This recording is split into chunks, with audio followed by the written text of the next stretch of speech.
Last year, my brother took his kids to see Transformers 1, and afterwards he asked me, has Optimus Prime always had an axe? And it got me to thinking. Here was this movie dedicating a big, dramatic moment to the unveiling of what fans recognise as one of Optimus Prime's signature weapons.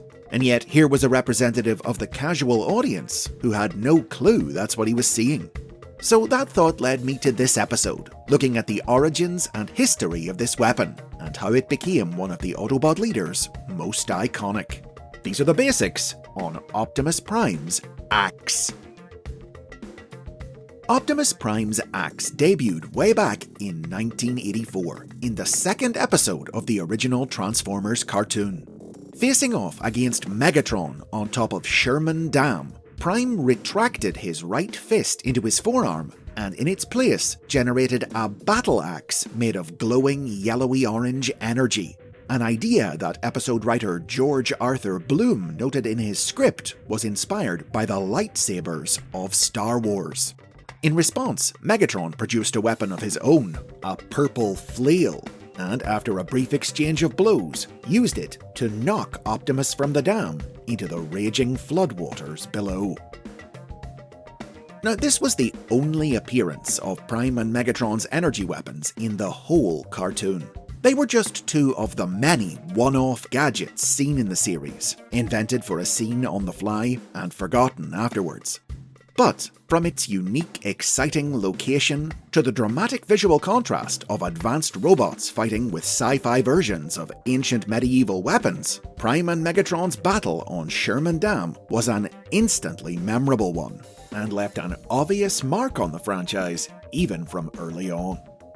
In 1985, the Dam battle was referenced in two separate mail-away promotional posters, and adapted into comic form as the two-part story Decepticon Dam Busters, published in issues number 29 and 30 of the British Transformers comic.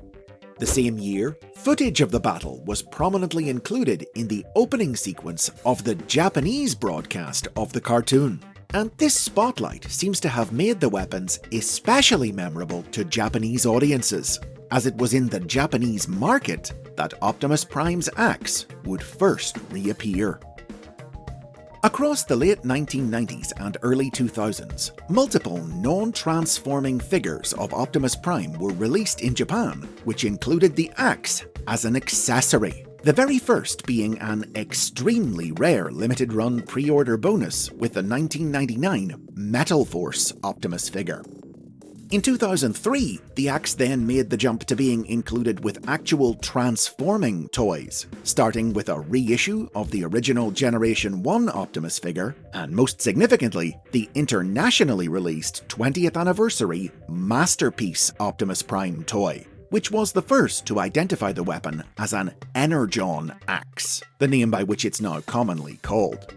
The axe's inclusion with this standout high-profile figure really cemented its status as one of Prime's signature weapons, second only to his laser rifle, and in the 2 decades since, it's come to be a standard accessory included with many new figures based on Optimus's original G1 design, from fully transforming toys to non-transforming action figures, model kits, figurines, statues, and more.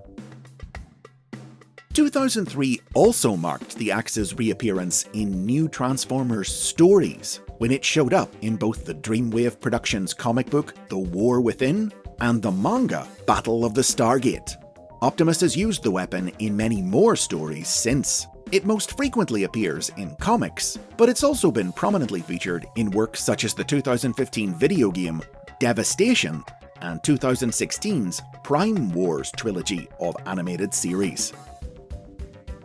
Outside the nostalgia-fueled world of Generation 1, however, other incarnations of Optimus Prime haven't wielded an axe quite as consistently. The first non-G1 media to pay homage to the idea was the 2007 live-action movie, which armed its Optimus with a new bladed weapon inspired by, but distinct from, the axe. A retractable wrist-mounted sword that he could charge with orange energy, which he used to decapitate the Decepticon Bone Crusher. Prime would continue to use this sword in the movie's various sequels, with 2009's Revenge of the Fallen even equipping him with a second blade in his left arm, and these weapons went on to become pretty iconic in their own right. On the flip side, also in 2007, was Transformers Animated. This was the first modern cartoon to depict Optimus wielding an axe, but it handled the idea very differently, in a way that owed virtually nothing to the original. You see, the main Autobot cast of this series were workers, not soldiers, so they didn't have guns. Optimus transformed into a fire engine, and thus used a firefighter's axe as his weapon. Instead of being built into his wrist, the axe was handheld.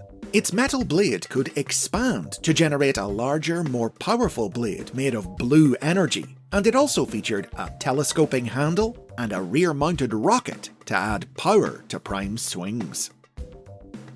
The concept of Optimus using a handheld axe instead of a built-in one proved an enduring one. Many new figures of Optimus in the 2010s and 20s came with handheld axe accessories, usually coloured orange to evoke the original cartoon.